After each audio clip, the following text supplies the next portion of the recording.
Okay, so today we're going to react to terrifying cults still operating today. I think it's like a documentary or something. Anyways, we're just gonna react to it.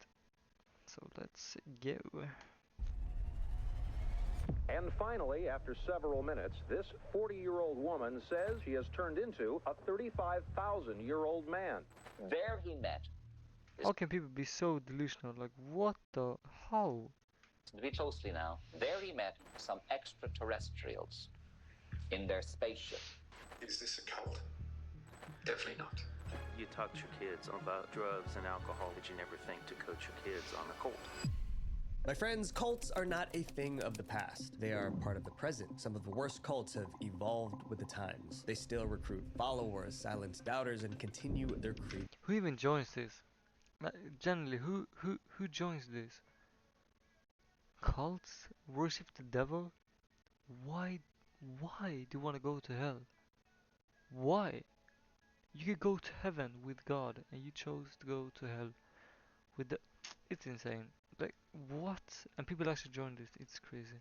Rituals. In this video, we'll explore terrifying cults still operating today. We'll begin with the strange ones and save the worst for last. So as you guys can probably hear right now, I'm pretty sick, but the show must go on. I would hate to miss a weekly upload for you guys, so it would mean the world if you subscribe to keep us growing. I'm Visual Venture, and you are awesome. The Raelian Movement. The Raelian Movement is a global cult. It has 130,000 members across. Was that a Jewish flag? Wait a minute. Let me check. The Raelian Movement is a global cult. Is that a has cult? Like, it just looks like the Jewish store. 130,000 members across What? 120 130,000 people is so delusional. What the fuck? countries. And every member believes the same thing, that aliens created all life on Earth. But that's only part of the story. Their main goal is to build an They think aliens created it? What the what? Do they worship the aliens? What? embassy to welcome those aliens back to Earth. It sounds strange, but they believe all this because of something that happened 50 years ago. The cult started with a man named Claude Vorilhon. He had a long list of failures. Claude tried to make it as a musician and failed. Then he tried to become a race car driver and failed again, but his life changed on December 13th, 1973. That day, Claude allegedly saw an alien in a park in France. There he met, listen to me closely now, there he met some extraterrestrials in their spaceship. According to him, a flying saucer landed in the field. A small alien stepped out. It looked human, but it had green skin and a goatee beard. But the real shock wasn't how the alien looked. It was what it said. The alien told Claude that it was one of the Elohim. They were a race of advanced beings who lived on a perfect planet where the most intelligent are in charge. They've mastered genetic modification. They live 10 times longer than humans. An alien claimed they created humans. And in these laboratories, thanks to DNA and genetic combination, they created all life on Earth. It means trees, animals, and man. Since that creation, the Elohim have been watching humanity. How can people really think this? How can people think this? I think maybe there is like life on another planet, but aliens really flying in the skies and freaking controlling humans and created humans and like what? What are you even yapping about? How can you believe this is true? How? From afar. One day they would return to Earth. But first, humans needed to build them an embassy. Here's what the alien embassy is supposed to look like. It's his ambition to build the structure shown in this model What the fuck? near Jerusalem. What? Its purpose? To welcome the alien race. When the embassy is complete, the But how? What? Elohim would come back to reveal their scientific knowledge to humanity. But how did Claude fit into their plans? If this happens, I don't know what to say. But what? Well, why the fuck do you believe in aliens? Green humans, really?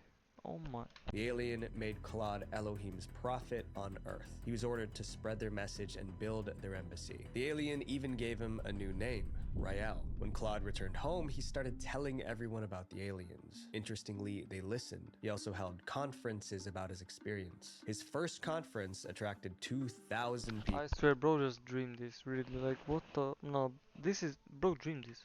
Most of these people were obsessed with UFOs and wanted to know more about the Elohim, and a few of these people actually believed every word.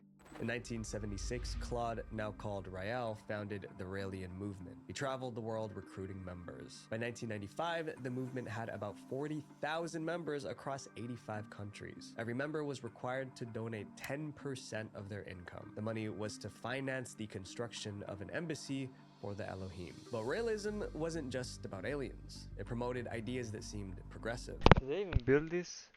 If they did, no wait, no. Did they really build this?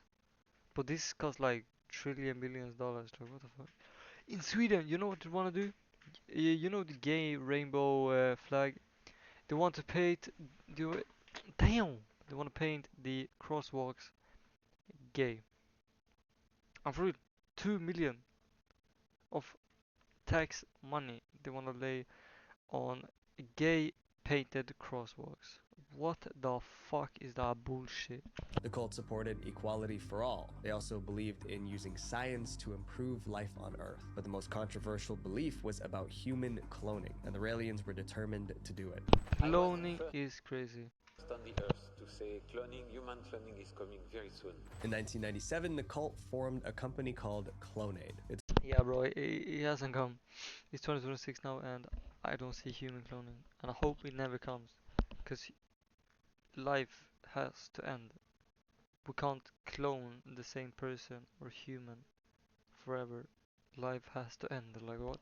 goal was simple: We even want to live forever. Like what the fuck? create the first human clone. Now we have 3 scientists working almost full-time in a lab here in the United States. Their scientists worked long and hard. Then in 2002, Clonade made a huge announcement. They claimed they successfully cloned a human. Clonade shared almost no details about their supposed clone. The main thing they said was that a 31-year-old woman donated her DNA for the cloning process. And the baby, the first human clone, was named Eve. Obviously, the news made headlines, but the reaction wasn't all positive. Many hated the idea of human clones. What? Did they say they cloned? What? Headline process. And the baby, the first human clone, was named. What? No, no, I no, no, no. It can't be true. It can't be true. They can't clone a fucking human. What? Did they? What? Did they do it in 2002? Bro, I'm shocked. No, I'm actually shocked. How the fuck does they clone a person? Eve. Obviously, the news made headlines, but the reaction wasn't all positive. Many hated the idea of human clones. There's so many disastrous things that can come about from somebody doing this with a bad motive. People If I done this, bro, I'm gonna start my own army. I'm gonna take over the world and start my own army. demanded proof, but Clonade was very secretive. They refused to say where the clone baby was born, identify her parents, or even provide a picture. Still, So, okay, thank you. I can't be wrong. I just can't be wrong. So, they say they cloned, but they never provided even a picture, identity, or anything. So no, it's not true. They haven't cloned yet. the Raelians celebrated. To them, their scientists did exactly what the Elohim did: create human life in a laboratory. Over the next few years, Clonade claimed to have created dozens more human clones, but again, they provided no evidence. Despite the controversy, the Raelian movement kept expanding. Today, it has a surprising 130,000 followers worldwide. They're still That believes in aliens. working on building It's crazy. that alien embassy. Claude, aka Rael, is still their leader. He claims he has visited the Elohim's planet in outer. Of course he claims that. Of course he claims that. Maybe he dreamed about it, but no. No. space. And there, Jesus, Moses, Muhammad, and other prophets continued to live through human cloning. The members of this next cult were literally hypnotized by their leader. Why the fuck do they shit on Jesus? Why? But this is some next level propaganda. This is worse than Hitler himself. What? Buddhafield. People thought they were signing up for acting classes. Instead, they accidentally joined a cult. And the cult leader was their charismatic acting coach. Accidentally? What? Michel Rostand. Michel always wanted to be famous. He was obsessed. He tried to make it as an actor in Hollywood, but his career never took off. To pay the bills, he started teaching acting in Florida. But during those classes, things took a strange turn. Michel began slipping in ideas about philosophy and meditation. He spoke about a mysterious guru who led him to a great spiritual awakening. His students were fascinated. I think he soon realized that he was having more success kind of channeling that spiritual side of him than the acting side of him. But there was no evidence that Michel ever had a guru. Some thought he was just making up stories, but his students were young and impressionable, so they ate it all up. By the mid-1980s, Michel rebranded. He was now a spiritual guru with superpowers. He was Michel, a self-proclaimed enlightened being who claimed to transmit divine energy. His acting students became— Bro, some people are just crazy in the head. No, too crazy. Bro say he got powers and shit. Divided strength? Or what the fuck they say? What? Bro, what is this propaganda to little kids? Like, leave them alone. His disciples. Together, they formed a new movement. They called their group Buddhafield. Not long after starting the cult, Michel moved back to West Hollywood. His followers went with him. They rented homes near each other and lived like one big family. We were together 24/7. We lived together. We ate together, played together. Everybody that I knew was in the Buddhafield. Everyone contributed money to support the group. Everyone except for Michel and his inner circle. They didn't work. They didn't have jobs. It was the lower levels that funded Michel and his inner circle. Michel didn't lift a finger. His followers bathed him, massaged him, and cooked his meals. Sometimes they even tucked him into bed at night. To outsiders, it looked like exploitation, but Michel convinced his followers that serving him was necessary for their spiritual growth. And they believed him because he was hypnotizing them. Every weekend, Michel held private cleansing sessions with each follower. Each cost $50. Followers said they felt lighter afterward. Some even claimed they were healed. They thought it was because Michel had divine powers. But the truth was far more scientific. Michel was actually a licensed hypnotherapist, but he hid that fact from everyone. He wasn't performing miracles during these sessions. He was hypnotizing his followers. What the fuck is bro doing? Fact What? from everyone. Look at He this. wasn't performing miracles during these What the fuck? They're just looking at it like it's normal. What? sessions. He was hypnotizing his followers. But he No used shit, he hypnosis was. for another darker purpose. He made them drop all defenses and confess their most private thoughts. I divulged every secret, every thought, every fear. Michel used those secrets to control them. He dictated who they could love, who they could trust. No shit. Bro, what did you expect? I knew he was gonna do that as soon as I heard. Like, what? Who they had to cut off. Romantic relationships were forbidden. Friendships outside the cult were banned. Leaving Buddhafield was considered a betrayal. Soon, their world became small. The only place that felt safe was inside the cult. In 1993, the FBI raided a compound of a different cult in Waco, Texas. During the clash with law enforcement, dozens lost their lives. Cult members who resisted were arrested. Michel was terrified when he heard the news. He believed the government would target Buddhafield next. His paranoia took over. He ordered his followers to hide their lives from their families. He planted spies to monitor anyone who tried to leave. He even broke into former members' homes to destroy evidence. Then, at the height of his fear, his secret came out. For nearly 20 years, Michel's followers believed he was divine. That illusion shattered in 2006. A former follower found out about Michel's hypnotherapy license. Then they sent an email to Buddhafield members. The message exposed everything. The supernatural experiences were actually hypnosis. Michel's powers were a lie. The email split the cult in half. Some refused to accept it. Others finally saw the manipulation. Many left. A few remained loyal. After the scandal, Michel wanted a fresh start, so he moved to Hawaii with his most loyal followers. He still runs Buddhafield in Hawaii today. He looks trans or gay, like something. I think he's gay, and that's why I don't want and romantic relationships. But, but this is too crazy. This is too crazy. Like this is true. Like cults now, they actually have cults. Like they go around and worship something that ain't true. How delusional can you be? Who have brainwashed you since birth? Like what? This next cult believes in lizard people. Lizard people. Could it get worse? Apparently it can. Ramtha School of Enlightenment. This cult became famous for one bizarre reason. Its founder claimed she was channeling the spirit of a 35,000-year-old warrior. That ancient warrior was called Ramtha, and the woman channeling him was Judy Zebra Knight. Knight said the spirit first contacted her in 1977. She was at home in Washington when a glowing figure appeared. I thought I was seeing things because I had tears in my eyes, and I wiped the tears away, and here stood this entity at 2:30 in the afternoon in my kitchen. That glowing figure introduced himself as Ramtha, the Enlightened One. He said he possessed ancient wisdom and the secret to happiness. Ramtha supposedly taught Knight how to leave her body and channel it. That meant Ramtha could take over her body and speak through her. Knight would enter a trance, then her voice would become deep and masculine.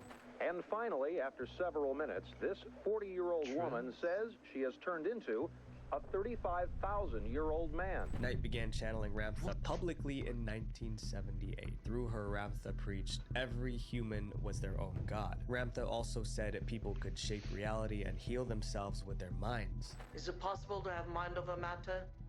Baby, the brain is king. The body is the kingdom. It was a message people wanted to believe. By 1988, Knight had thousands of devoted followers. That year, she opened the Did she really go to India? But people there are just so delusional.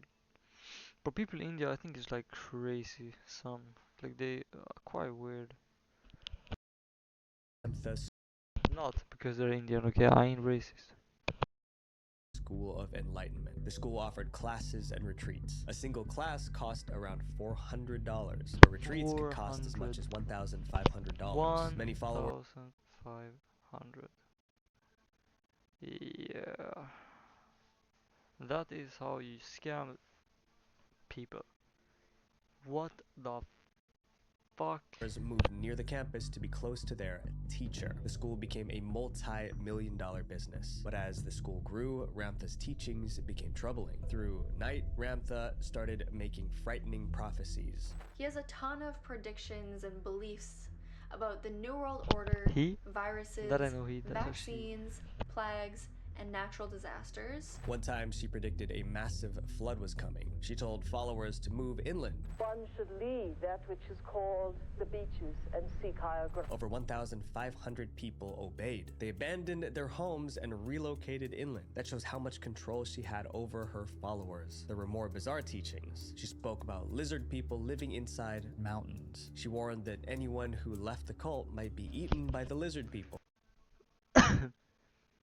Making up fake stories, then threatening them that some random ass lizard people are going to eat them alive if they leave the cult. Lizard people in mountain. Yeah.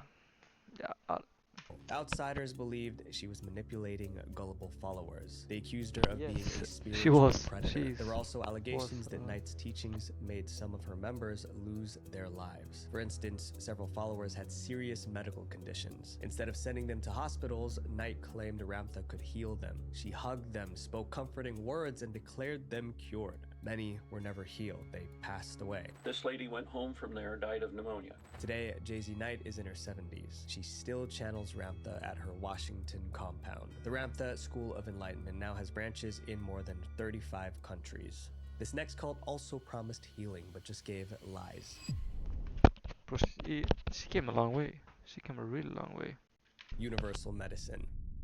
The Universal Medicine cult began in the most unlikely place, a bathroom. In September 1999, Serge Benhayan was relieving himself. Suddenly, he had a spiritual revelation. And I just gave myself a time to sit and feel that moment. And and I could feel something really, really beautiful. Serge never fully explained what that revelation actually was, but it inspired him to start Universal Medicine in Australia. The group was marketed as a healing center, but critics called it something else, a socially dangerous and socially harmful cult. And once you hear Serge's teachings, you'll understand why. He preached that people born with disabilities were being punished or being dictators in a past life. They are former incarnates of corrupt politicians, corrupt generals, army people, dictators. Serge also warned that certain foods carried dark energy that poisoned the body. Foods like cinnamon, potatoes, and carrots. Eating them allowed evil forces to enter the body and cause disease. But there was one way to get rid of that energy: burping. In other words, people would literally burp their way to healing. She started burping all over the place, going bleh. What the fuck? What? We said, what on earth are you doing? And she said, I'm getting rid of evil spirits. Universal Medicine also sold teas. So if you think you have the devil in you, just burp. Just burp and you're gonna fly out. That bitch is just gonna fly out. Bro. The Down syndrome ain't karma.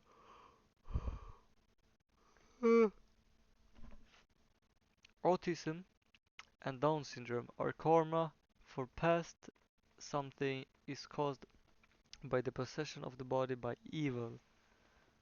Herbal elixirs and creams that supposedly maybe they're getting punished, I don't know.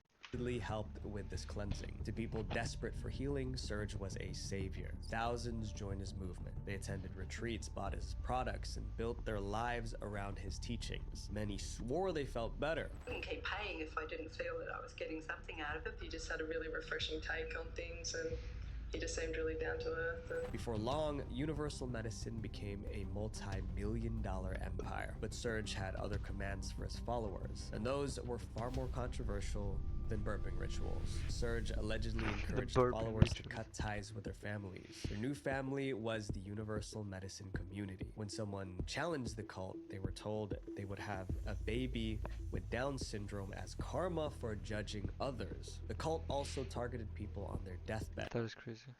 According no fucking way they did. To reports, terminally ill followers were told not to leave their money to their kids. If they did, their kidney energy would be damaged in the next life. Instead, they had to leave their inheritance to the cult, and many obeyed. One woman left Serge $1.4 million. $1.4 million for some bullshit they don't even know it's true. They just fuck it. Why not? When she passed. Her family sued Universal Medicine, fighting to get the money back. For years, these stories stayed below the radar. Universal Medicine operated quietly in the shadows until one woman decided to expose them. Esther Rocket was a journalist. She heard about Universal Medicine, and in 2005, she decided to experience it for herself. Esther attended one of their group healing sessions. What she saw horrified her. He had about 60 people in this room on treatment tables, and he closed all the curtains so that it was completely dark. During the session, people screamed and cried as if they were possessed. Esther was convinced. Nah, bro, there was torture. What the fuck? Just give it a backhand slap or something. Something was deeply wrong with the group. I thought again about going to the police, but what do you tell them? This guy's doing exorcisms on people. So Esther spent the next few years investigating Universal Medicine. She posted everything she discovered on her blog, and every story was darker than the last. There were cases of emotional abuse, inheritance manipulation, and disturbing healing practices. Esther published it all, but Universal Medicine didn't appreciate the bad publicity. So in 2015, they sued Esther for defamation. It totally backfired. During the trial, the court reviewed Esther's evidence. They heard testimonies from former members of the cult. The court sided with Esther. They declared Universal Medicine a socially harmful cult. The jury also said that Serge used manipulation to make money and vilified people with disabilities. I mean, if you make $1.4 million from one person, I get why they didn't stop. I get it. I would keep going. Like, what the fuck? I'll start my own cult now. Universal Medicine was ordered to pay Esther Rocket $1.2 million in damages. That ain't even, that's not even much, bro. He got 1.4 for one person. That's not much. Despite the verdict, Serge wasn't criminally charged. Today, Universal Medicine still operates in Australia. They still hold retreats, sell healing products, and teach people to burp away evil spirits. Up next is a cult so extreme, some members ended up behind bars. The Remnant Fellowship. This cult started out as a weight loss program. In 1986, Gwen Shamblin Wait, they're scamming fat people. Launched the Weight Down Workshop. It was a 12-week fitness program sold on videotape. But it wasn't your regular diet plan. Gwen added a twist. She mixed fitness and dieting with religion. According to Gwen, weight issues weren't just about food. They were about faith. In her eyes, being overweight meant you didn't trust God enough. Gwen started touting the message that God told her people God can stop you from eating so you get obese. Like what? Weren't consistently losing weight because they weren't being faithful to him. The Weight Down Workshop was hardcore. Followers were told to eat only 10 bites of food a day. If they didn't lose 2 pounds daily, Gwen told them to stop eating altogether. Some followers claimed it worked. God has removed 156 pounds from my body. I've lost a total of 96 pounds. The results made people believe. The movement became popular. By 1997, Weight Down Workshops spread to over 30,000 weekly meetings in 70 countries. Gwen became a celebrity. She appeared on talk shows and was praised as a Christian weight loss guru. No one realized her diet plan was about to evolve into a cult.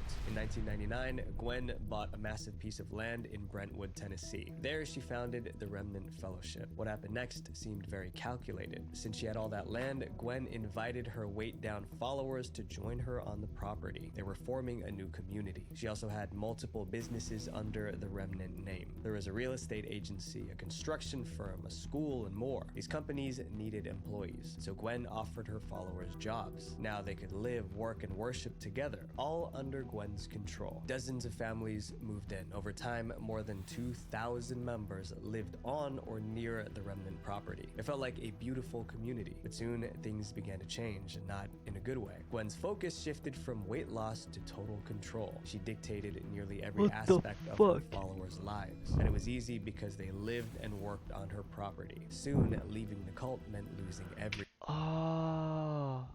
They took the one that she gave jobs to, and they needed jobs, so they ain't gonna quit. But that is so goddamn smart. She thought this on the day she started. But what? If a member were to leave, not only would they lose their community, but most likely their livelihood as well. Even more disturbing were Gwen's teachings about parenting. She encouraged strict discipline with harsh punishments, but that advice resulted in tragedy. In October 2003, a couple from Atlanta, Georgia took discipline a little far. Their son didn't survive. The tragedy made national headlines. The parents were sentenced to 30 years in prison. They were loyal members of the Remnant Fellowship. After their arrest, Gwen even helped pay for their lawyers. Many called for Gwen to be charged too. They said her toxic parenting advice caused the tragedy. To make matters worse, the Remnant Fellowship was identified as a cult by some cult experts. But police said they couldn't find a link between the incident and the church's teachings about punishment. Without direct evidence, Gwen walked free. She continued to lead the fellowship. Over the years, she built enormous wealth and power. But in May 2021, tragedy struck again, this time at the top. After the private plane crashed into a lake near Nashville on Saturday. Yes. All 7 people on board presumed dead. Gwen lost her life in a plane crash. Yes. She was with her husband and 5 others. Many expected the fellowship to collapse without her, but it didn't. Today, the Remnant Fellowship still operates from the same Brentwood property. Gwen's children now lead it, continuing her legacy. This next cult started their own country. Swami Nityananda. Swami Nityananda wasn't an ordinary cult leader. His father... Just look at him. Like, of course, he's gonna do that. He don't look healthy. He don't like... He looks sick in the head. Followers believed he could create jewels out of thin air. Some even called him a living god, but this so-called god couldn't control his impulses, and soon his entire empire collapsed. In 2003, Swami built a massive spiritual retreat in India. It became famous for one reason: Swami's supernatural powers. Of course, over the years, he gained several miraculous superpowers, including ones which allowed him to help the blind see. People swore Swami healed their illnesses. Others said he performed miracles. Swami himself said he once delayed the sunrise by 40 minutes. Each story made him more famous. Swami also claimed he could teleport. I felt alive with the whole cosmos. His claims spread across India and beyond. Soon, Swami had 1,000 retreats in 33 countries. Tens of thousands of followers hung on his every word. To them, 33 countries. Tens of thousands. Soon, Swami 1,000 versus 10,000. He had 1,000 retreats in 33 countries. Tens of thousands of followers hung on his every word. To them, Swami wasn't just a spiritual leader, he was divine. Little did they know, Swami was about to become a fugitive from the law. In 2010, Swami's empire began to fall apart. A woman from his retreat accused him of being inappropriate with her. Swami was arrested, then released on bail. More women came forward. Some described inappropriate behavior. Others said they were kept in his retreats against their will. There were even stories of forced labor. Then in 2014, things went from bad to worse. A 24-year-old woman disciple who was with the Nitya ashram for 4 years has been found dead. The woman was found lifeless inside his retreat. Swami insisted it was from natural causes, but the victim's parents suspected foul play. By now, the accusations against him were overwhelming. It seemed inevitable that Swami would end up behind bars, but he had other plans. He went on the run. After his disappearance, Swami became a wanted man in India. Years passed without a trace. Then in 2019, he resurfaced on social media. He had big news. Swami declared he created his own country, the Republic of Kailasha. He called himself its prime minister. Kailasha had its own central bank, passports, and national anthem. But one detail didn't add up. Nobody knew where Kailasha actually was. Some doubted it was even real. Swami continued posting on social media but never revealed his location. Meanwhile, his followers kept promoting Kailasha, trying to make it look like a legitimate country. In 2023, Kailasha even sent someone to the United Nations meeting. I'm here representing the United States of Kailasha. I'm the permanent ambassador. The UN ignored her, but the cult kept pushing to get Kailasha recognized as a real country. They have been actively trying to meet diplomats and other world leaders. Today, Swami is still in hiding. To critics, he's a fugitive, but to his followers, he's a divine ruler building a new world. And until he's found, both his cult and his so-called country will continue. This next cult attacked innocent people, the Rajneesh movement. Most cults are dangerous. My brain is not good, so I'm going to end it here. If you want to see this video, you can search it up by yourself. Terrifying cults still operating today, and it is by this person. So yeah, thank you for watching. See you later. Bye bye.